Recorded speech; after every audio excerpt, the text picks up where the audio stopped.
제가 계속해서 오늘로 6번째 우리가 믿고 있는 신조 21가지 가운데 오늘은 6번째 말씀이 되겠습니다. 오늘은 사실 시간이 좀 많이 필요한 시간인데 제가 오래 설교할 수가 없어서 아침 9시 예배도 생각한 만큼 한 40분 미만으로 설교를 끝마쳤습니다. 너무 길지 않게 잘 필요한 또 제가 바라고 목표한 것들이 오늘 설교 말씀을 통해 충분히 전달이 되어지기를 원합니다. 여러분 신조 노트를 주일마다 가지고 오고 계신가요? 우리 한번 같이 읽어보겠습니다. 6번째 우리 성서 침례교회가 미국에 있는 근본주의 신앙을 가지고 있는 침례 교도들이 믿고 있는 신조는 거의 동일합니다. 6번째 우리 같이 한번 읽어보시겠습니다. 시작. 우리는 신비 체험과 관련된 오늘날의 은사운동은 비성경적인 것으로 믿는다. 그 괄호 안에 방언, 신유, 신유라는 것은 병고침의 어떤 이적들이죠. 입신, 투시, 영서, 영적인 어떤 성경 이외에 또 다른 사람이 기록한 기도문이라든지 그런 종류의 책들을 의미하는데 오순절 계통의 신앙은 이런 것들을 굉장히 중시하고 오늘날도 이런 은사들이 여전히 교회 가운데 존재한다라고 그렇게 주장을 합니다. 여러분 오늘 저는 이렇게 설교 서론으로 시작하고 싶습니다. 하나님께서 구원받은 하나님의 백성들에게 최소한 2가지의 선물을 주셨다. 첫 번째 선물은 너무나 중요하고 보배와 같은 선물입니다. 이 선물은 다른 어떤 선물로도 대체해서도 안 될 것이고 대체될 수도 없는 놀라운 선물입니다. 이 선물은 에베소서 2장 8절에서 말씀하시고 있는 것처럼 믿음으로 구원받은 이 구원은 우리의 행위에서 난 것이 아닌 하나님의 무엇이라고요? 선물이라. 우리 주님께서 우리에게 이런 구원의 축복을 선물로 주신 것, 회개하고 예수 그리스도를 개인적으로 믿었을 때, 예수님을 믿었을 때 선물로 주시는 영생의 축복으로 인해서 우리 하나님께 감사와 찬양을 올려드립니다. 여러분 구원의 선물 받으셨습니까? 우리 하나님께 감사드립니다. 2번째 선물은 무엇이냐면요, 고린도전서 12장 1절에 구원받은 사람들에게는 최소한 1가지 이상의 은사들을 주셨다라고 성경은 말씀합니다. 은사란 쉽게 말씀드리면 말 그대로 영어 그대로 기프트입니다. 선물입니다. 영적인 선물, spiritual gift라고 성경은 말씀하고 있습니다. 그래서 저는 오늘 설교 서론에 2가지 선물을 말씀드립니다. 영생의 선물, 그리고 교회를 섬길 수 있는 재능, 탤런트들을 주셨는데 어떤 사람에게는 1가지, 어떤 사람에게는 2가지, 3가지 이상의 선물을 주고 계십니다. 그래서 최소한 구원받은 성도들은 2가지 선물을 분명히 받았다라는 것입니다. 자, 이것을 전제로 과연 성경은 오늘 저희들이 신조 여기에 6번째 우리는 신비 체험과 관련된 오늘날의 은사운동 괄호 열고 방언, 신유, 입신. 입신이라는 것은 혼절을 말합니다. 혼절. 여러분 혹시 유튜브에서 동영상 자료를 통해서 보셨는지 모르겠어요? 부흥사들이 손으로 이렇게 휘저으면 회중들이 막 일시에 뒤로 넘어지거나 1대1로 이 설교자 앞에 목사 앞에 서서 훅 하고 바람을 불거나 손으로 이렇게 하면 사람이 뒤로 막 뒷걸음치고 넘어져서 혼절하는 입신이라고 소위 말들을 합니다. 그러나 신약성경 어디에서도 성령이 주시는 은사들은 사람이 혼절해서 까무러치거나 이런 모습으로 나타나 있지는 않습니다. 예외가 있다면 바울 사도가 고백한 것을 제가 인용을 해드리면 내가 몸 안에 있었는지 몸 바깥에 있었는지 나는 알지 못하지만 하나님은 아신다 그랬습니다. 하나님께서 바울 사도를 초자연적으로 그의 영을 천국으로 데려가 천국의 모습을 보여주신 사건 이외에는 성령의 은사로 사람들이 손을 휘저을 때 뒤로 넘어가 자빠지거나 잠시 혼절하거나 이런 사건들은 신약성경 어디에서도 성령이 주시는 은사로 나타난 것은 없다라고 저는 믿습니다. 그러나 오늘날 입신, 투시는 사람의 마음을 읽는 거죠. 이런 은사들이 있다고 주장하는 은사주의자들, 다른 말로 하면 성령 운동하는 자들, 또 다른 말로 표현해 드리면 오순절 운동을 지향하는 사람들이 이런 일들을 지금도 받아들이고 있고 프랙티스하고 있고, 이것이 오늘 이 시대도 성령께서 주시는 은사다라고 믿고 그렇게 실천하고 있습니다. 과연 그러한가요? 그러나 우리 교회를 포함해서 미국에 있는 근본주의 침례 교회들은 이런 신비주의, 은사주의, 성령 운동을 성경적으로 믿고 있지는 않습니다. 오늘 말씀을 잘 들으시고 여러분도 논리적으로, 이성적으로, 그리고 성경적으로, 여러분 성경을 논리적으로, 이성적으로 해석하는 것은 바람직하지 않지만 말씀을 근거로, 오늘 제가 드리는 13장 10절에 있는 말씀을 근거로 과연 오늘날도 이런 은사들이 성도들에게, 교회들에게 주어지고 있는지 여러분 잘 답을 찾아보시기 바랍니다. 여러분, 이 오순절 계통의 이 성령운동, 은사주의 운동이 시작된 것은 지금서부터 약 120년 전입니다. 1900년 초에 오순절 교회 운동들이, 은사주의 운동들이 시작이 되었습니다. 그리고 그로부터 약 60년이 지난 1959년, 우리 교회 59년생들이 계실 겁니다. 59년도에 신오순절주의, 니오 펜티코스탈리즘이라는 신오순절주의가 또다시 소위 말해서 부흥의 물결을 일으켰습니다. 제3의 물결이라고도 하고, 아무튼 이런 운동들이 전 세계적인 교회들의 확장이 되었습니다. 장로교회, 루터교회, 감리교회, 성결교회, 초교파적으로 확산이 되었습니다.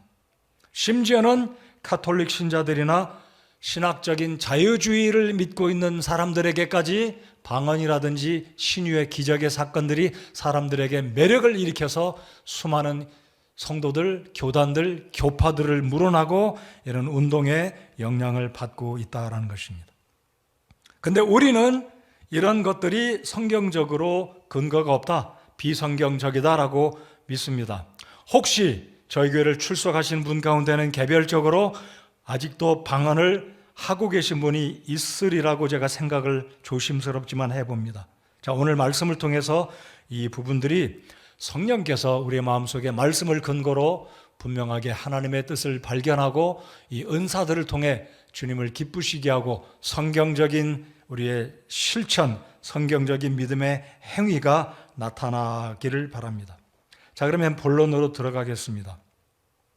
은사의 뜻이 무엇인지, 은사란 제가 말씀드린 것처럼 영어 성경에는 그냥 기프트다라고 말을 합니다. 쉽게 말씀드리면 은사란 하나님께서 구원받은 성도들에게 주시는 또 다른 보너스, 선물이다라는 거죠. 제가 서론에 말씀드렸듯이 구원의 선물, 영생의 선물 플러스 물건 사면 2 플러스인 것처럼 하나님이 우리에게 구원 이외에 또 다른 선물을 주셨는데, 그것을 가리켜서 성경은 성령의 선물이다, 성령의 선물이다라고 실제로 그렇게 표현했습니다. 고린도전서 12장 1절 2절에 보면 성령의 선물이다라고 말씀을 합니다. 그래서 은사란 쉽게 말씀드리면 그냥 하나님께서 주시는 영적인 선물이다라고 이해하시면 되겠습니다. 자, 그러면 두 번째로 은사를 하나님께서 주시는 목적이 무엇인지 간단하게 세 가지로 말씀드리겠습니다.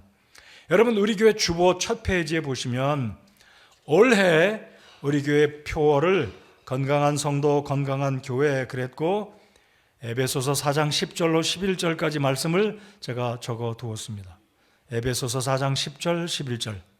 여기에도 이제 은사에 대해서 언급한 구절 가운데 한 구절인데요.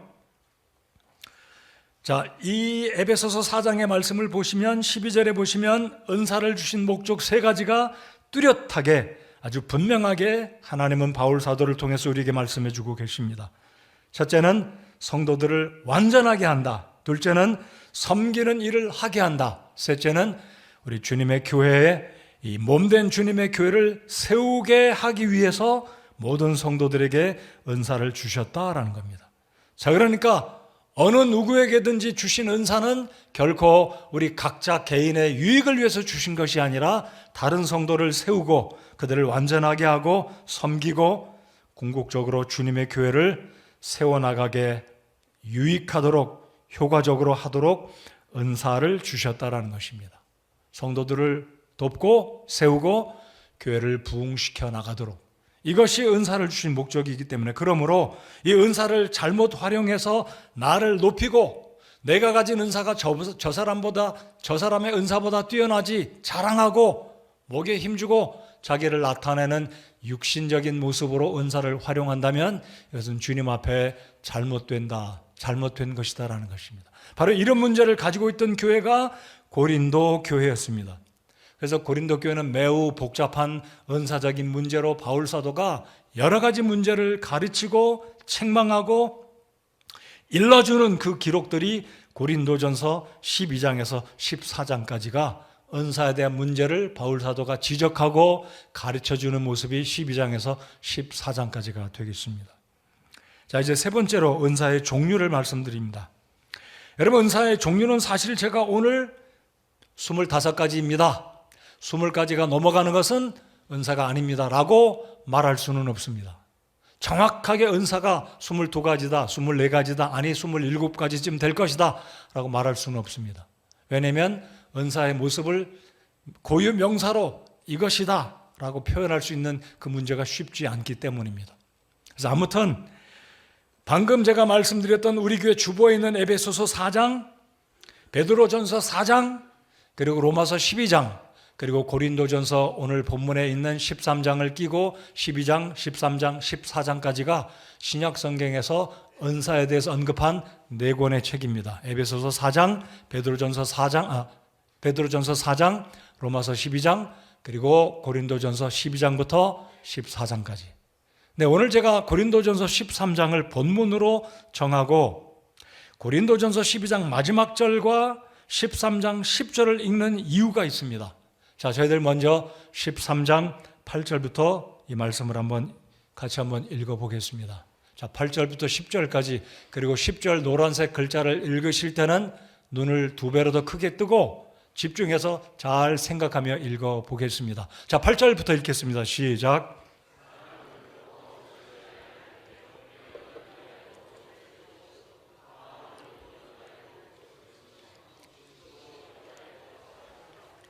우리가 부분적으로 알고 부분적으로 대언하나 완전한 것이 오면 그때에는 부분적인 것이 없어지리라.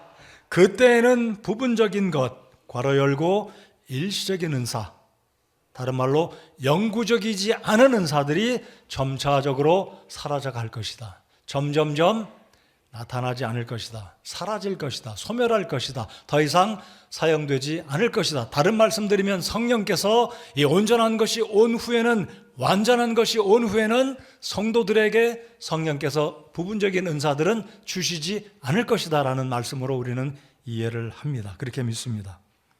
자, 그러면 방금 읽은 이 말씀 8절부터 10절에 있는 이 말씀을 염두에 두시고요. 이제 고린도전서 12장에 있는 말씀을 잠깐 또 보시겠습니다.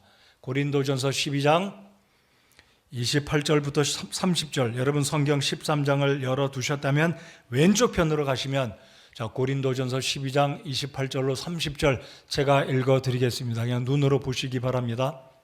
하나님께서 교회 안에 몇을 세우셨는데 첫째는 사도들이요, 둘째는 대언자들이요, 셋째는 교사들이요. 자, 이게 사도 그리고 대언자들 그리고 교사들도 은사의 일종이다라고 저는 믿습니다. 믿음과 소망과 사랑도 은사입니다. 근데 성경 어디에서도 사랑이, 믿음이, 소망이 은사다라고 직접적인 표현은 하지 않았습니다. 그러나 믿음도 은사입니다.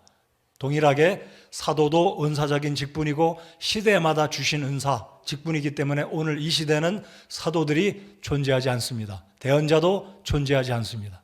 이런 구절만 보아도 은사들 가운데는 이미 사라진 것이 있구나라는 것을 이해하실 것입니다. 자, 계속 읽겠습니다. 그 다음은 기적들이요, 그 다음은 병 고치는 선물들과 은사들과, 분명히 은사라는 것이지요, 돕는 것들과 다스리는 것들과 여러 가지 타 언어들이니라. 방언입니다. tongue, T-O-N-G-U-E, tongue입니다. 언어죠. 29절, 모두 사도이겠느냐? 모두 대언자이겠느냐? 모두 교사이겠느냐? 자, 여기서 교사는 목사를 지칭합니다. 모든 교사가 목사는 아니지만 목사는 목사이고 교사입니다. 우리 교회도 지금 이 시간에 우리 교학교 교사분들이 중고등부실에서 유치부실에서 아이들에게 말씀을 가르치고 있습니다. 우리 교회 교사들입니다. 자, 이런 은사들이 있었습니다. 자, 그런데 자, 29절에 의문형으로 바울이 물어보고 있는 것은 고린도 교회 성도들 가운데는 내가 사도의 직분이 있고 대언의 은사가 있고 방언의 은사가 있으니까 내 은사가 최고다라고 잘못된 동기와 생각을 갖고 있는 자들을 향해서 말하기를 모두가 이런 은사냐? 퀘스천 마크. 답은 아니다라는 거죠. 그러니까 모든 사람들이 이런 은사가 아니라 각기 각양 다른 은사를 주셨다라는 것입니다. 30절 모두 병 고치는 선물들을 가지고 모두 신유의 은사를 가지고 있느냐? 아니다라는 거죠. 어떤 사람은 신유의 은사도 있을 수 있겠지만 모두가 다 신유의 은사나 가르치는 은사나 대언의 은사나 기적을 행하는 은사를 가지고 있지 않다라는 것입니다. 끝으로 30절 후반절에 모두 타 언어들로 말하겠느냐? 모두 통역하겠느냐? 30절 마지막에 은사적인 부분은 방언의 은사를 가지고 있느냐? 또 모두 방언 통역하는 은사를 가지고 있겠느냐라는 수사법적으로 의문, 이렇게 질문식으로 말하고 그 답은 부정이 뒤따라온다라는 것을 우리가 납득할 수 있습니다. 자, 그러면 이 12장 28절, 29절에서 바울 사도가 언급한 이 은사들 30절까지 이야기하면서 12장 마지막 절을 눈여겨 보아야 합니다. 자, 마지막 9절 31절을 보시겠습니다. 오직 가장 좋은 선물들을 간절히 사모하라. 자, 지금 바울 사도는 28절로 30절까지 고린도 교회가 은사를 가지고 서로 자랑하고 자기를 높이고 교만했던 이 잘못된 은사를 활용하는 이들을 향해서 책망하면서 모두가 다 사도의 은사가 있느냐? 모두가 다 가르치는 은사가 있느냐? 신유의 은사가 있느냐? 방언의 은사가 있느냐? 라고 말씀하면서 아니다라고 말하면서 핵심은 31절 더 좋은 은사를 내가 보여주겠다. 더 좋은 은사를 사모하라라는 것을 지금 제안하고 13장으로 넘어갑니다. 자, 우리 31절 다 같이 한번 읽어보시겠습니다. 31절 시작. 오직 가장 좋은 선물들을 간절히 사모하라. 그럼에도 내가 너희에게 더욱 뛰어난 길을 보이노라. 자, 그러면 바울 사도의 이 의도가 무엇이겠습니까? 하나님께서 바울 사도를 통해서 고린도 교회에 소개해 주고 계시는, 권면해 주고 계시는 31절의 의도가 무엇이냐 이거죠. 아니, 다시 말씀드리면 오늘 이 시대에도 하나님께서 저와 여러분에게 고린도전서 12장 31절의 말씀을 통해서 우리에게 전해주시고자 하는 하나님의 의도가 무엇인지, 목적이 무엇인지 우리가 볼 수 있어야 된다는 것입니다. 자, 그러니까 이 31절의 의미는 다양한 은사가 있지만 가장 좋은 선물들, 가장 좋은 은사들을 간절히 사모하라라는 말씀입니다. 그러면 가장 좋은 은사들이 무엇이겠습니까? 사랑입니다. 사랑. 13장에 가장 최고의 은사, 가장 좋은 은사. 그래서 바울 사도는 이 최고의 은사를 사랑으로 소개하고 있습니다. 자, 그래서 1절부터 이제 쭉 사랑이 어떻다, 사랑이 없으면 무엇과 같다라고 쭉 이야기를 하고, 그리고 사랑의 특성, 드디어 4절부터 사랑의 특성을 이야기합니다. 사랑은 오래 참고 친절하며 자기의 유익을 구하지 아니하고 자랑하지 않고 우쭐대지 않고 무례 행동하지 않고, 이것이 가장 좋은 은사 사랑을 이야기하고 있는데 중요한 것은 바로 9절 10절입니다. 자, 9절 10절 제가 한 번 더 읽겠습니다. 자, 지금 바울 사도는 모든 은사들 가운데 최고의 은사를 사모하라. 내가 너희에게 뛰어난 길을 보여주겠다고 이야기하면서 1절부터 이제 9절 10절까지 사랑을 쭉 이야기합니다. 사랑이 없으면 무엇이라고 이야기하고 있고, 사랑의 속성, 사랑의 특성을 이야기하다가 다른 주제로 이야기를 하는데 그게 무엇이냐면요 9절입니다. 우리가 부분적으로 알고 부분적으로 대언하나. 그러니까 여기서 9절에서 바울 사도가 언급하고 있는 요지는 은사들 가운데는 부분적인 은사, 다시 말씀드리면 완전하지 못한, 퍼펙트하지 못한, 일시적으로 사용하던 바울 사도 당시에, 사도시대 당시에 사용하고 있었던 은사들을 이야기하고 있는 것입니다. 그리고 10절에 가서 완전한 것이 오면, 여기서 완전한 것은 영어 그대로 perfect 또는 complete이라고 볼 수가 있겠습니다. 자, 그렇다면 완전한 것이 오면 그 다음이 중요합니다. 그때에는 부분적인 것이 없어지리라 그랬습니다. 자, 그렇다면 핵심은 어떤 은사가 부분적으로 완전하지 못하게 하나님이 주신 선물이지만 하나님의 성령께서 교회를 세우고 성도들을 온전케 하고 섬기도록 주신 좋은 선물이지만 그 선물은 일시적으로 잠시 주어졌다라는 겁니다. 제가 조심스럽지만 이런 표현을 써보겠습니다. 여러분, 유통기한 동안에 그 음식을 먹어야 되고 약을 먹어야 됩니다. 어떤 때는 값비싸게 돈을 주고 산 약이기 때문에 유통기간이 지났지만 너무 아까워서 먹으면, 제가 약사에게 들은 이야기인데요, 유통기한이 지난 약을 먹으면 이 몸이 그것을 흡수하느라 더 많은 에너지가 필요하고 낭비되어진다고 해서 유통기간이 지난 약들은 특별히 버려야 됩니다. 아까워도. 자, 그러면 하나님께서 우리에게 주신 은사들 가운데 일정한 기간 동안만 교회를 위해서, 성도들을 위해서 사용하라고 주신 은사들이 있다라는 것입니다. 자, 그러면 핵심은 이것입니다. 그럼 과연 10절에서 말한 온전한 것이 오면 그때는 부분적인 것이 없어지리라. 점점점 점차적으로 disappear, 사라질 것이다라는 거예요. 자, 그러면 관건은 이것입니다. 온전한 것이 무엇인지. 자, 그럼 제가 먼저 영구적인 은사와 일시적인 은사가 무엇인지 간단하게 말씀드려 보겠습니다.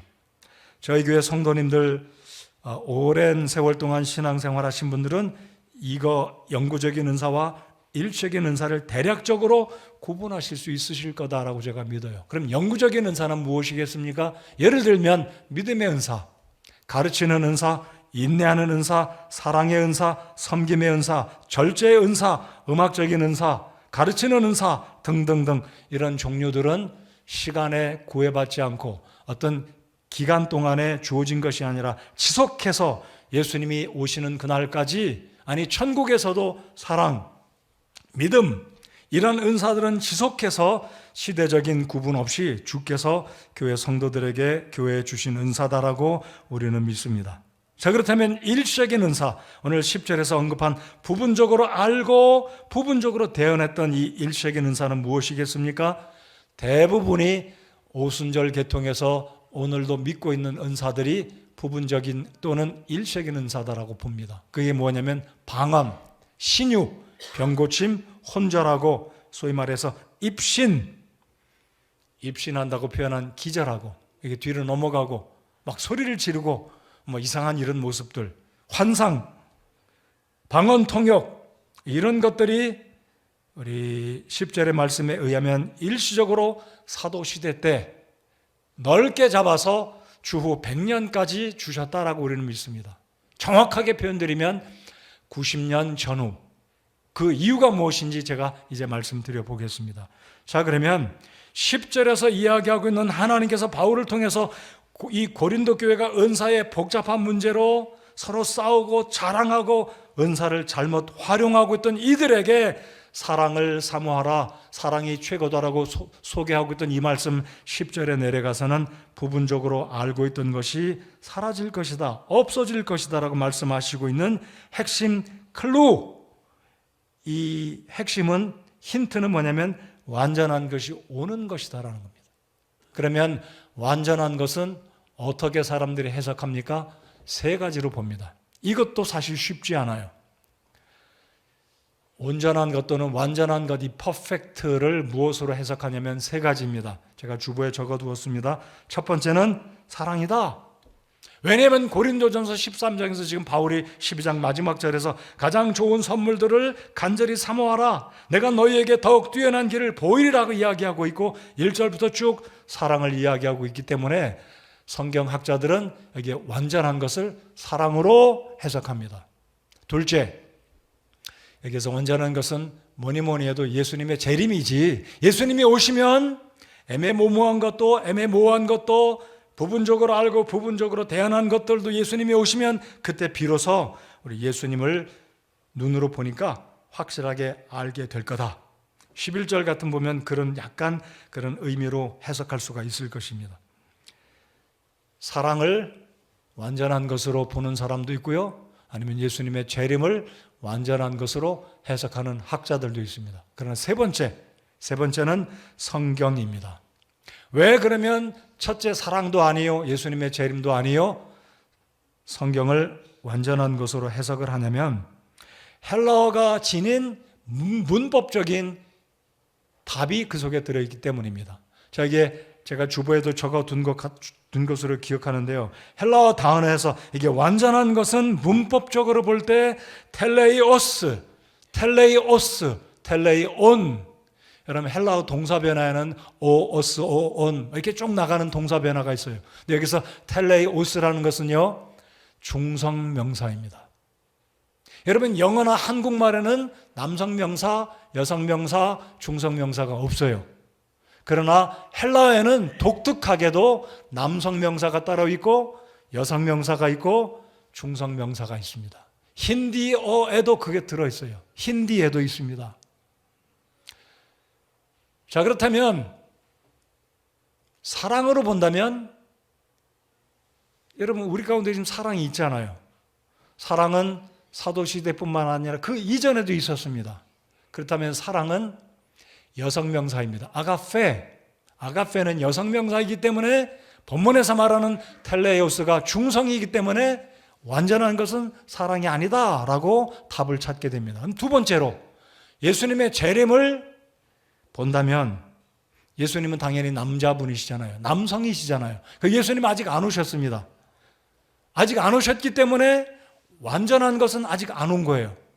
그렇기 때문에 시간적으로 보면 예수님의 재림이 아직 오시지 않았기 때문에도 여기에서 답을 찾을 수 있고, 헬라어 문법적으로 보았을 때 예수님이 남성이기 때문에 텔레오스, 완전한 것이 오면 이 문법적으로 보았을 때도 예수님이 완전한 것을 본문에서 가리키는 것이 아니다라는 것을 우리가 볼 수 있다는 거죠. 그럼 세 번째, 완전한 것은 성경, 비브리온 또는 비블리오스, 이 성경이야말로 중성 명사이기 때문에 완전한 것은 중성인 성경을 완전한 것으로 이루는 말이구나라고 납득할 수가 있게 된다는 겁니다.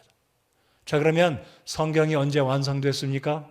여러분이 읽고 계시는 이 고린도전서는 주후 60년 전후에 기록됐습니다. 그러니까 바울 사도가 이 고린도전서를 기록할 무렵은 주후 60년, 그러니까 아직도 성경이 기록되고 있는 시기였고, 요한계시록이 기록된 시기는 30년이 더 지나야, 여러분 요한계시록은 사도 요한에 의해서 주후 90년에 기록됐습니다. 대략 90년경에 기록되었기 때문에 이 고린도전서가 기록된 이 시간 이후로 30년이 더 지나야 비로소 완전한 것이 완성되어진다라는 것입니다. 자, 그러니까 본문에서 완전한 것은 무엇을 가리킨다고요? 우리 대부분의 보수 신학자들이나 근본주의 침례교회 목사들은 바로 이게 완전한 것은 사랑도 아니요, 예수님의 재림이 아니라 무엇이라고요? 성경이다 이거죠. 그래서 성경이 기록된 이 시기가 되면 요한계시록에 기록된 주후 90년 전후로 서서히 일시적인 은사들이 서서히 도태되어졌고 사라져갔고 더 이상 나타나지 않았다라는 것을 사도행전 뒷부분에 보셔도 아실 수 있고, 목회 서신이나 바울 서신의 끝부분들을 쭉 연구해 보시면 그림자만 덮어도 치유가 되었던 그런 병들, 손수건을 환자에게 덮어도 병들이 났던 사건들이 바울 서신의 후반부, 사도행전 후반부에 가면 점차 나타나지 않고 있습니다.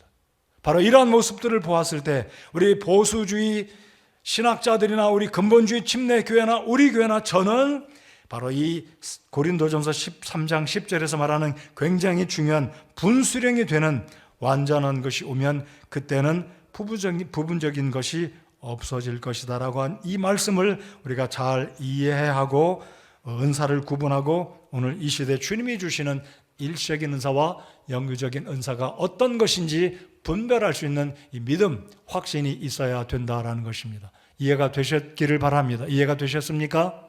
자, 그러니까 고린도전서 13장 이 중요한 사랑장 12장 마지막에 은사로 말미암아 혼돈하고 있던 이 고린도 교회들에게, 교회 성도들에게 최고의 은사를 사모하라. 그리고 내가 뛰어난 길을 보이리라고 이야기하고 사랑을 이야기하다가 결국은 10절에서 완전한 것이 오면 그때는 부분적인 것이 없어질 것을 하나님께서 말씀하셨다라는 것입니다.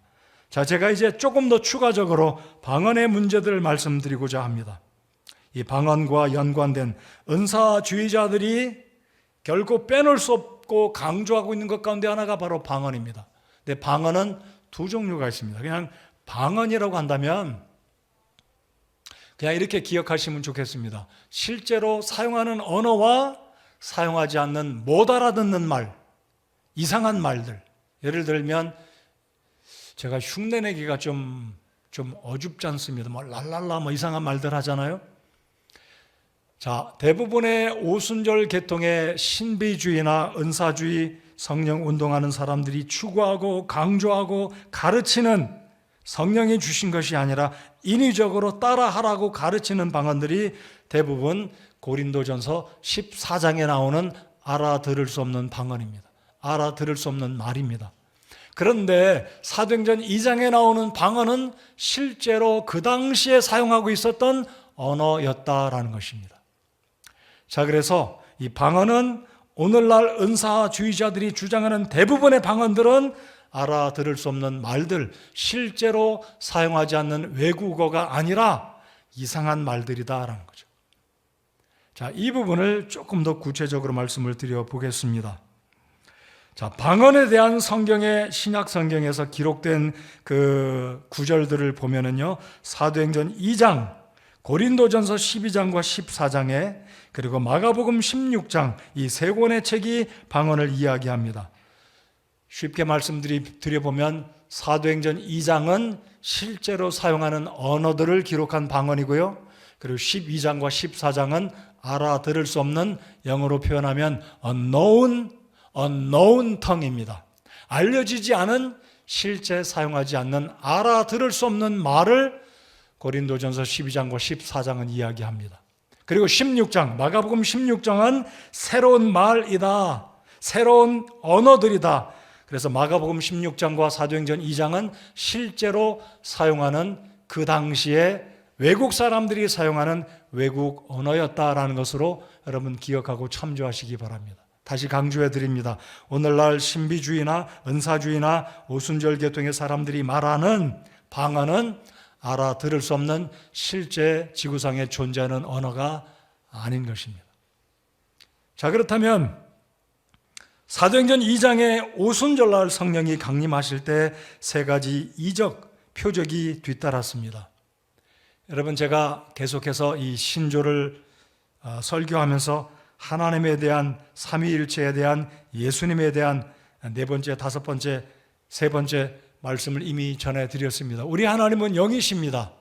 그리고 성령 하나님이 최초로 강림하셨던 주후 33년경 4월, 5월 사이에 오순절날, 여러분 오순절이란 말은 50이라는 의미입니다. 예수님이 부활하시고 10일 후, 예수님이 죽으시고 나서 50일째, 예수님이 승천하시고 10일이 지난 예수님이 부활하시고 나서부터 50일째가 오순절입니다. 그날 우리 하나님께서 약속하신 대로 성령이 오셨기에 그날을 오순절이다라고 부릅니다. 영어로는 펜티코스트, 펜이란 말은 오각형, 그래서 미국의 뉴욕에 있는 국방성, 미 국방본부도 펜다곤이라고 부르는 펜다곤, 이 말은 히라보, 오라는 말과 연관되어 있습니다. 아무튼 오순절이라는 말은 50이라는 의미인데요. 그 말은 예수님이 부활하신 50일째, 이날 최초로 성령께서 최초로 구원받은 성도들 마음속에 들어가셔서 성령의 침례를 주신 날입니다. 성령이 강림하신 날입니다. 자, 그러면 상식적으로 쉽게 이렇게 생각해 보겠습니다. 성령이 오셨습니다. 눈에도 안 보입니다. 만질 수도 없습니다. 느끼기도 어렵습니다. 자, 그렇다면 예수님은 승천하시면서 예루살렘을 떠나지 말고 약속하신 성령이 너에게 임하시기까지 기다리라 말씀하셨습니다. 그런데 성령님은 안 보입니다. 느낄 수도 없어요. 만질 수도 없습니다. 그렇기 때문에 저는 그렇게 믿습니다. 사도행전 2장에 보면 이런 말씀이 있습니다. 너희가 눈으로 보고 듣는 이 표적을 하나님이 주셨느니라. 너희가 눈으로 보고 귀로 듣는 이 표적을 주셨다. 눈으로 보는 게 어떤 표적인가요? 불같이 갈라지는 이 불의 혀같이 갈라지는 것들이 눈에 보였습니다. 강한 바람 소리 같은 휙휙거리는 소리가 귀에 들렸습니다. 또 하나, 신기하게도 한 번도 배워본 적이 없는, 언어 스쿨에 가서 외국어를 배워본 적이 없는 예루살렘에 있던 이들이 외국어를 구사하는 거예요. 유창하게. 한 번도 배워본 적이 없어요. 예루살렘에 살고 있던 유대인 본인들이 아프리카 말, 로마 말, 이태리아 말, 이태리 말, 저 터키의 말, 본도, 갑바도기아, 사우디아라비아, 중동의 말, 외국어를 말하는 거예요. 바로 이러한 표적들은 성령님이 오셨음을 하나님께서 표적으로 보여주셨다는 것입니다. 그러므로 잘 들으시기 바랍니다. 오순절날 성령이 임하신 이 날 나타난 표적들은 오늘날 이 시대를 가리켜 성령시대다라고 말하지만, 여러분이 구원받으시고 성령을 받으실 때 휙휙 소리, 방언, 이런 바람 소리, 그리고 불이 혀같이 갈라지는 것 우리에게 임하지 않습니다. 그러니까 사도행전 2장에 나타난 이 모습들을 교회 시대 전체, 성령 시대 전체에 성령이 임한 것을 동일하게 마치 그것을 표준처럼, 동일한 어떤 성경적인 패턴처럼 생각하고 기대하신다면 우리의 구원에 큰 혼돈이 일어날 겁니다. 제가 여쭤보겠습니다. 여러분 구원받으실 때 성령께서 여러분 마음속에 들어가셨고 성령 침례 받으셨다고 믿으십니까? 방언하셨나요? 바람소리 들으셨습니까? 여러분 머리 위에 불의 혀같이 갈라지는 매우 독특한 모습 보셨습니까? 아닙니다. 그런 현상은 특별히 사도행전 2장 최초로 성령의 시대가 열렸고 성령 침례가 일어났던 그 최초의 시기를 하나님께서 사인으로 보여주신 것입니다. 오늘 이 시대에도 예수 그리스도를 구주로 믿으면 성령 침례를 받는다고 믿습니다. 여러분 성령 침례 받으셨습니까? 제가 질문을 드리니까 한 자매님이 이렇게 이야기했어요. 이렇게 표현하셨어요. 여러분 성령 침례 받으신 거예요. 여러분 마태복음 3장 11절에 분명히 이렇게 말씀하셨습니다. 나는 너에게 물로 침례를 주지만 예수님이 오시면, 성령이 오시면 물과 성령으로 침례를 줄 것을 마태복음 3장 11절에 분명히 말씀하셨습니다. 그러므로 이 의미는 무엇이냐면요, 우리가 회개하고 예수님을 구주로 영접할 때 구원받는 순간 우리는 성령으로 침례를 받는 것입니다. 그렇게 믿으셔야 합니다. 그러므로 구원받으신 여러분들 성령 침례를 이미 받으신 것입니다. 성령 침례를 받으셨기에 내가 방언했구나, 환상을 보았구나, 불의 혀같이 갈라지는 것이 내 머리 위에 있구나, 그래서 내가 성령 침례 받았다, 이것이 아니라는 것입니다. 여러분 구원받으셨습니까? 여러분 성령으로 침례를 받으신 것입니다. 자, 우리 하나님의 말씀 한 구절 읽어보겠습니다. 고린도전서 3장 16절을 읽겠습니다.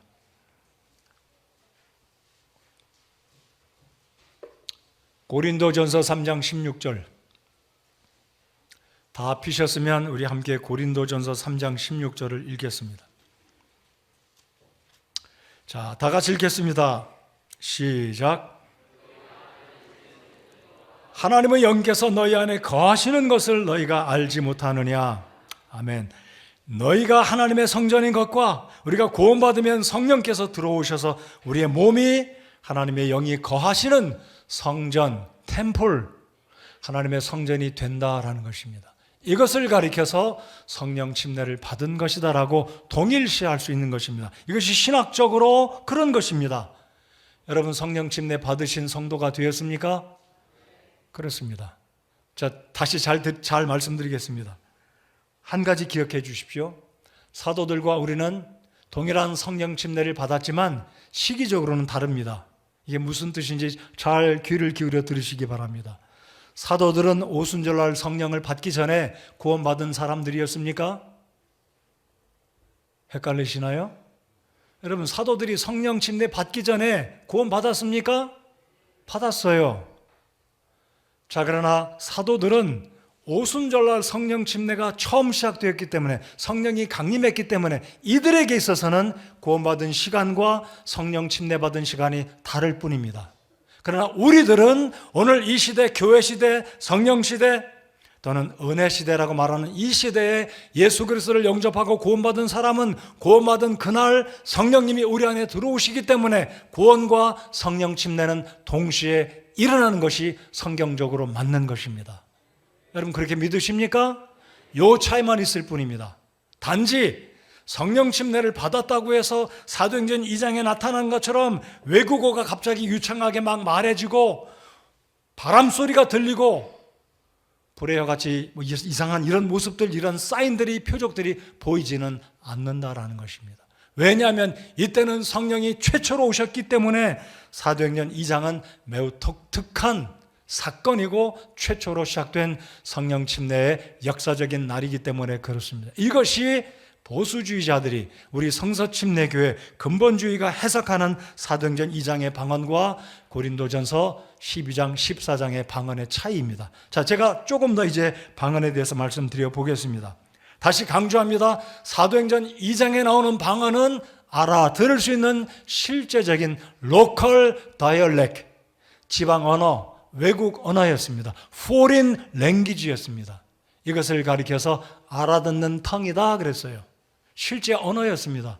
그런데 고린도전서 14장에 나오는 방언은 unknown tongue, 알려지지 않은 미스테리한, 다시 말씀드리면 실제 지구상에 존재하지 않는 언어였습니다. 그러면 이런 언어들은 누가 사용했고 어떻게 된 거냐를 말씀드려 보겠습니다.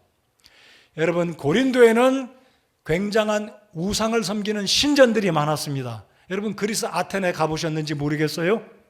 저도 아테네는 아직 가보지 못했습니다. 그런데 아테네에 가면 굉장한 신전들이 많습니다. 고린도에도 신전들이 있는데 여러분이 잘 알고 계시는 비너스 신, 미의 여신, 다른 말로 아프로디테라는 신전이 있었는데 그 아프로디테는 바로 비너스 신입니다. 그럼 바울 사도 당시에 이 고린도에 있던 그 부근에 있던 비너스 신을 섬기는 신전에는 많은 여사제들이 머리를 빡 깎고 머리털을 다 밀고 그들의 신을 경배할 때, 제사를 할 때 이 독특한 향을 마십니다. 독특한 향은 다른 말씀드리면 환각 상태입니다. 환각의 상태에서 이들이 그들의 신께 기도할 때 중얼거리는 이상한 말들, 최음된 상태에서 실제 언어가 아닌 오늘 이 시대에 은사주의자들이 말한 그런 방언 종류겠죠. 이상한 말들, 어떤 정신적인 어떤 상태에서 말하는 이것이 바로 unknown tongue이었다라는 거죠. 자, 14장을 다 같이 열어보겠습니다. 고린도전서 14장을 열어보시겠습니다. 조금 어려운 얘기일 수 있어요. 우리 연세 드신 분들은 제가 말씀드리는 게 굉장히 어려울 수 있겠지만 조금 이해가 안 가시면 나중에 또 한번 누군가에 물어보고 그냥 덮어놓고 그냥 지나가지 않기를 바랍니다. 자, 14장 2절 다 같이 읽겠습니다. 14장 2절 시작. 알지 못하는 언어로 말하는 자는 사람들에게 말하지 아니하고 하나님께 말하나니 아무도 그의 말을 이해하지 못하나 그가 영 안에서 신비들을 말하느니라. 자, 여러분 2절을 보시면 이 은사는 하나님이 주신 은사고 고린도 교회 알아듣지 못하는 언어로 하나님께 기도하는데 이게 바로 방언 기도구나라고 이해하면 안 된다 이거예요. 이거는 성경 번역상 재고해야 될 만한 번역이다라는 걸 제가 말씀드리고 싶습니다. 제가 잠시 후에 또 설명을 드리겠고요. 자, 여기서 말하는 14장 2절에 알지 못하는 언어, 영어로 unknown tongue, 실제적인 지구상에 존재하는 언어가 아닙니다. 외국어가 아니에요. 여사제들이 비너스 신을 섬길 때 환각 상태에서 모아지경에서 이상한 상태에서 마치 마약을 한 사람들이 중얼거리는 그런 말이 unknown tongue, 알지 못하는 언어였습니다. 그리고 사도행전 2장은 분명히 알아듣는 지역적인 외국어, 사투리, 해외 언어였습니다. 자, 적어도 사도행전 2장과 14장은 구분하시겠죠? 자, 그러면 은사주의자들이 이 2절 말씀 또는 28절의 말씀을 인용해서 봐라, 바울 사도가 이렇게 말하지 않느냐? 내가 지금 방언으로 기도를 드릴 때 내 방언을 듣는 사람이 알지 못하지만 심지어 나 자신도 내가 말하는 방언을 알지 못하지만 하나님은 아시고 하나님은 영 안에서 내 기도를 통해서 영 안에서 신비들을 말한다라고 이야기하면서 자신의 방언 기도를 이제 인정하고 하나님이 주신 은사다라고 나름대로 이해하고 있다라는 거죠. 근데 문제는 여기서 말하는 하나님이란 단어가 번역상에 다른 언어로 번역되어져야 하고 다른 단어로 참조해 보아야 된다는 거예요. 제가 이제 조금 더 복잡한 이야기를 드려보겠습니다. 여러분, 성경 가운데 오늘 이 시대에 우리가 사용하는 성경 가운데 최고의 성경은 킹 제임스 버전이라고 저는 믿어요. 의심 없습니다.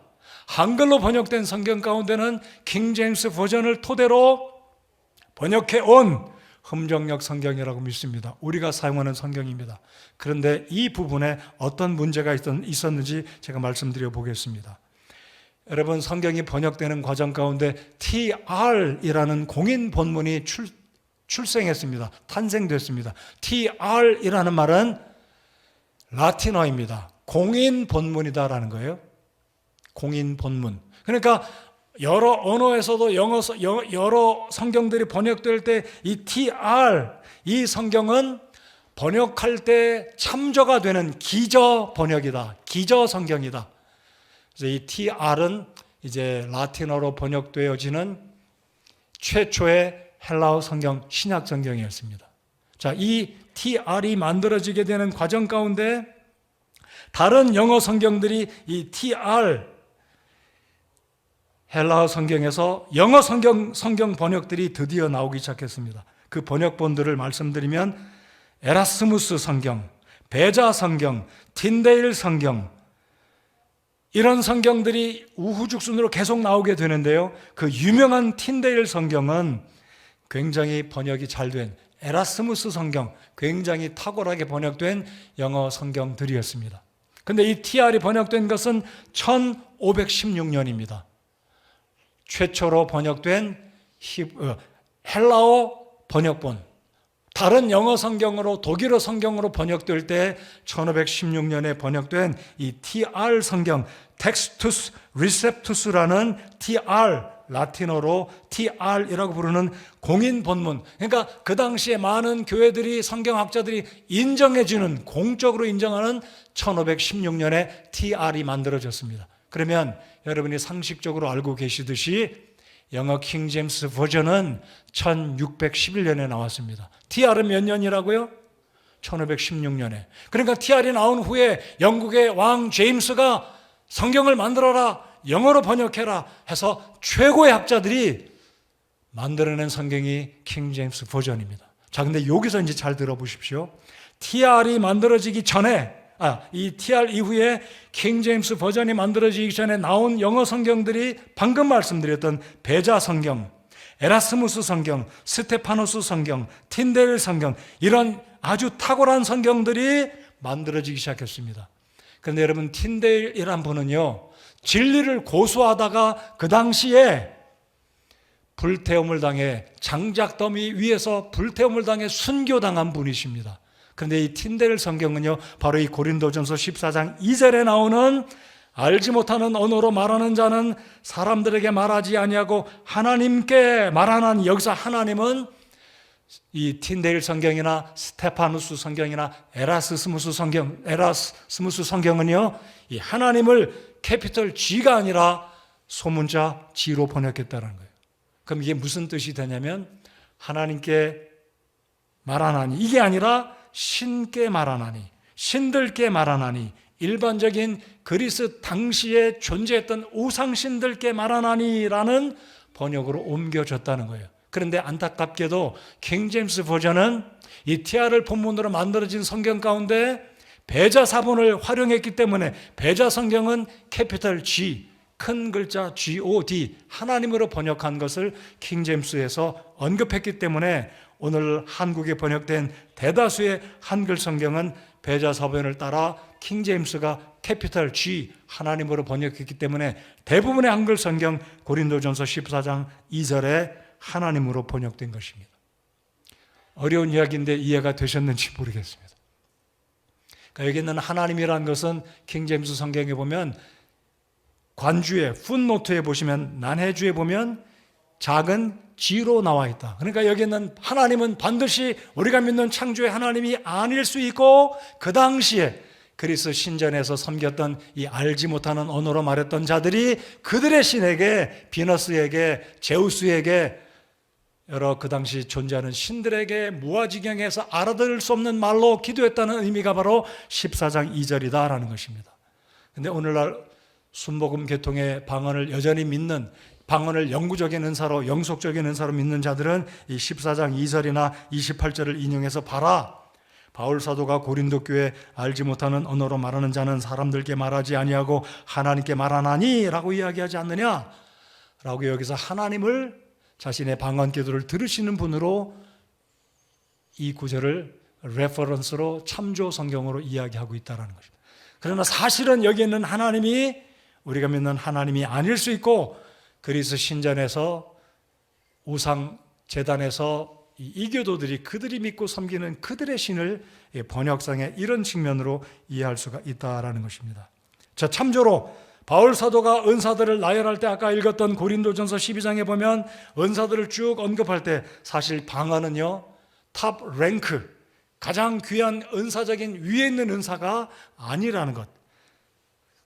자, 우리가 은사들을 가리켜서 당신의 은사는 1번째, 당신의 은사는 5번째, 당신의 은사는 맨 아래쪽에 있는 은사니까 내 뒤에 빠지시오, 내가 먼저, 내 은사가 첫째요, 이런 생각을 가져야 되는 것 또한 잘못된 생각입니다. 왜냐하면 모든 은사는, 하나님이 주신 은사는 성도들을 세우고 온전케 하고 섬기고 주님의 교회를 섬기기 위해서 주신 하나님의 선물이기 때문에 그렇습니다. 그렇게 믿으십니까? 겸손한 마음으로 자랑하지 아니하고 자기를 드러내지 아니하고 주님의 영광을 위해서 활용해야 되기 때문입니다. 또한 방언에 대한 은사를 고린도전서 14장에서 바울이 말하기를 이 언어, 타언어로 말하는 이 은사는 신자들을 위한, 구원받은 성도들을 위한 표적이 아니라 불신자들을 위해서 주신 것이다라고 고린도 교회 성도들에게 바울 사도가 이야기하고 있다라는 것입니다. 자, 이제 끝으로 은사주의와 오순절주의, 이 신비 체험을 우리가 믿지 않고 비성경적이라고 이야기하는 이유는 핵심을 줄여서 말씀드리면 이것 때문입니다. 성령 침례를 구원받은 이후에 나타난 어떤 표징으로 이들은 이야기하고 있기 때문입니다. 다시 말씀드려 보겠습니다. 우리가 믿는 것은 예수 그리스도를 영접하고 구원받는 그 순간 성령께서 우리를 인쳐주신다, 우리를 하나님의 자녀로 공식적으로 인쳐주시는 것이 성령의 침례이다라고 믿지만, 이 오순절 계통의 은사주의자들은 성령 침례는 따로, 구원받는 순간과 성령 침례 받는 것은 또 다른 사건이다, 구분해서 이야기하고 있기 때문에 우리는 성령 침례와 구원받은 사건을 동일시하지 않고 따로 보는 것을 우리가 동의하지 않는 것입니다. 그게 가장 큰 이 오순절주의자들, 은사주의자들, 성령 운동하는 자들과 다르다는 것입니다. 우리는 그러니까 구원받는 순간 성령께서 들어와 계시면서 떠나지 아니하시고 우리와 함께 하시고 인도하시고 지켜주시고 보호하시고 위로하시고 우리를 격려해 주시는 하나님의 성령께서 우리와 함께 하시는데, 언제까지냐면 주님이 오시는 날까지 우리를 떠나지 아니하시고 보호하시고 성령 침례를 주심으로 우리를 성령으로 인쳐주신다, 보증해 주신다라고 믿습니다. 그렇게 믿으시기 바랍니다. 이것이 성령 침례와 구원이 동시에 일어나는 것이다. 그러나 은사주의자들은 구원받고 이후에 성령 침례가 일어날 때 예언을 하고 방언을 하고 환상을 보고 기적을 경험한다라고 이렇게 구분하고 있기 때문에 우리가 신비주의나 은사주의나 오순절주의를 성경적이지 않다라고 믿고 있는 것입니다.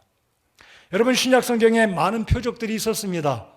이적과 기사를 우리 주님이 친히 행하셨습니다. 죽은 자를 살리셨고 오병이의 기적을 이루셨고 소경을 눈을 뜨게 하셨고 안진뱅이를 치료해 주셨습니다. 요한과 베드로도 안진뱅이를 치료했습니다. 심지어 수건만 덮으면 병자들이 나았습니다. 바울 사도도 죽은 자 유두고를 살려냈습니다. 엄청난 기적들을 행했습니다. 우리는 단순히 표적들 자체를 부정하는 것이 아닙니다. 문제는 고린도서 12장 12절에 바울 사도가 이렇게 말합니다. 이로써 내가 예루살렘으로부터 두루다니며 일루리곤까지 그리스도의 복음을 충만히 선포하였노라. 표적이 나타난 것은 하나님이 행하시는 능력과 기사를 통해 복음을 편만하게 증거하고자 한 시대에 하나님께서 활용하셨던 일시적인 은사로, 신유의 은사로 사용되어졌다라는 것 그 자체를 우리가 부정해서는 안 될 것입니다. 그러나 성경이 기록된 이후, 성경이 완성된 이후에는 고린도전서 13장 10절 말씀처럼 완전한 것, 성경이 기록된 이후에는 부분적인 은사들이 서서히 사라져갔다. 이것이 핵심이다라는 것. 그리고 우리 예수님은 신비주의, 표적과 기사를 추구했던 것들을, 추구했던 이 사실들, 그런 사람들을 우리 주님이 기뻐하지 않으셨을 뿐만 아니라 그들을 책망하셨습니다. 마태복음 24장 24절을 보면 우리 예수님께서 말씀하시기를 거짓 그리스도들과 거짓 대언자들은 큰 표적과 이적들을 보여주고자 한다. 그들의 목적은 성도들을 미혹시키기 위해서. 그래서 사탄도 가장하고 빛의 사자로, 빛의 천사로 가장한다라고 우리 주께서 바울을 통해 말씀하셨습니다. 뿐만 아니라 요한복음 4장 48절에 보면 예수님께서 당시에 표적과 기사를 추구하던 사람들을 향해서 너희가 표적과 기사를 보지 아니하면 도무지 예수 그리스도가 하나님 되심을, 도무지 예수님이 증거하고 계시는 진리의 말씀을 믿지 않았다라고 주님께서 그들을 책망하셨습니다. 그러니까 우리는 신비주의, 은사주의를 배격하고 받아들이지 않는 이유 가운데 하나는 이미 성령 침례, 구원, 그리고 구원받은 이후에 나타나는 이 성령 침례를 구분하고 있기 때문에 우리가 그것은 성경적이지 않다라고 믿고 있고요. 그리고 표적과 기사를 추구하는, 말씀의 진리를 추구하고 성령 하나님의 역사를 추구하는 것 이전보다, 그것보다 더 기사와 표적을 추구하는 것이 잘못되어질 수 있기 때문에 우리들은 말씀 중심으로, 진리 중심으로 가야 하기 때문에 은사주의와 신비체험, 오순절주의를 우리는 성경적으로 받아들이지 않는 것입니다. 자, 이제 말씀의 결론입니다. 여러분, 신약 성경은 죄인이 회개하고 예수 그리스도를 개인의 구주로 믿고 구원받는 순간 그 개개인의 성도의 마음속에 거룩하신 하나님의 성령께서 들어가 계신다. 믿는 자에게 성령으로 침례를 준다라고 믿습니다. 여러분 그렇게 믿으십니까? 우리는 이미 구원받는 그날, 그 시간, 그때에 성령으로 침례를 받고 하나님께서 우리에게 보증의 인으로 성령으로 우리를 인쳐주시고 우리의 구원을 누구에게도 빼앗기지 않도록 성령께서 인을 쳐주셨다. 시일링을 해주고 계신다는 것을 믿고 감사하시는 우리 모두가 되어야 하겠습니다. 우리 말씀 한 구절을 읽어보시기 원합니다. 사도행전 2장 38절입니다. 사도행전 2장 38절. 베드로 사도는 구원받으면 성령을 선물로 받을 것이다. 성령 침례를 이야기하고 있습니다. 사도행전 2장 38절 다 같이 읽겠습니다. 시작.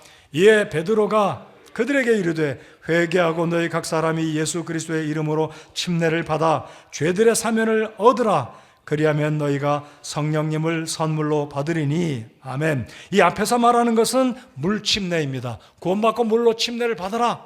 그리하면 죄들의 사면을 얻고 너희가 성령님을 선물로 받으리니. 즉 성령께서 구원받은 성도의 마음속에 들어가서 성령의 침례를 줄 것을 베드로가 사도행전 2장의 오순절날 한 번 설교에서 3,000명이 구원받은 그날 말씀한 구절이 바로 이 구절입니다. 오늘 말씀의 결론은 이것으로 제가 끝맺고 싶습니다. 고린도전서 13장을 다시 우리 마음속에 생각하며 은사 중에 최고의 은사는 무엇이라고요? 방언의 은사입니까? 가르치는 은사입니까? 인내와 절제의 은사입니까? 아닙니다. 최고의 은사는 사랑의 은사입니다. 그래서 이 은사 문제로 난무하고 복잡하고 교만하고 자랑하고 다른 사람들을 무시했던 이 고린도 교회, 은사주의로 인해서 혼잡했던 이 고린도 교회를 책망하고 바로잡기 위해서 바울 사도가 강조한 내가 더 나은 길을 너희에게 보이겠다. 최고의 은사들을 사모하라고 이야기하고 바로 사랑을 이야기한 최고의 은사, 사랑을 사모하시기 바랍니다. 여러분이 받으신 은사가 무슨 은사이건 간에 기억하시기 바랍니다. 사랑으로 그 은사를 활용하시고 나타내시기 바랍니다. 사랑이 없이 은사를 활용한다면 우리 하나님께서 기뻐하시지 않을 뿐만 아니라 우리에게 은사를 주신 성령 하나님이 때때로 근심하실 수 있다는 사실을 꼭 기억하시면 좋겠습니다. 마하트마 간디는 구원받지 않은 사람으로 저는 생각합니다. 그렇게 믿습니다. 구원받을 뻔했어요. 그러나 간디는 구원받지 않은 사람이다라고 저는 개인적으로 생각합니다. 이 간디가 생전에 유명한 말을 남겼습니다. 여러분이 들어보셨을 겁니다. 노동이 없는 부유, 양심이 없는 쾌락, 인격이 없는 지식, 도덕이 없는 상업, 그리고 의미 있는 이야기, 희생이 없는 종교, 희생이 없는 숭배, 굉장히 위험한 결과를 초래할 것입니다. 맞는 이야기입니다. 그렇죠. 노동이 없는 부, 양심이 없는 쾌락, 인격이 없는 지식, 도덕이 상실된 상업, 사업, 희생이 없는 종교. 우리가 주님을 섬길 때 대가를 지불하고 내 것을 지불하며 하나님 앞에 희생하며 주님이 주시는 은사를 활용하며 나아가서 사랑이 동기가 되고 사랑이 목적이 되어서 주님을 섬기고 지체를 섬기고 주님이 세우신 이 귀한 교회를 섬기고 있는지 저와 우리 성도 여러분들 우리 자신들을 돌아보시기 바랍니다. 우리는 은사주의 쫓아가면 안 되겠습니다. 성경적인 원리, 진리적인 원리를 바로 알고 무엇이 잘못되었는지 믿음의 그 말씀의 확신 위에 서서 하나님이 기뻐하시는 정확한 진리의 말씀에 따라 살아가고 주가 주신 은사를 활용할 때 우리의 영이 기쁘고 힘이 나고 건강한 성도가 될 것이고 우리 교회가 건전한 하나님의 진리 위에 교리 위에 세워진 주님이 기뻐 받으시는 복된 교회, 성경적인 교회가 될 것이라고 믿습니다. 이 시간 다 같이 일어나서 우리 함께 찬송하시겠습니다.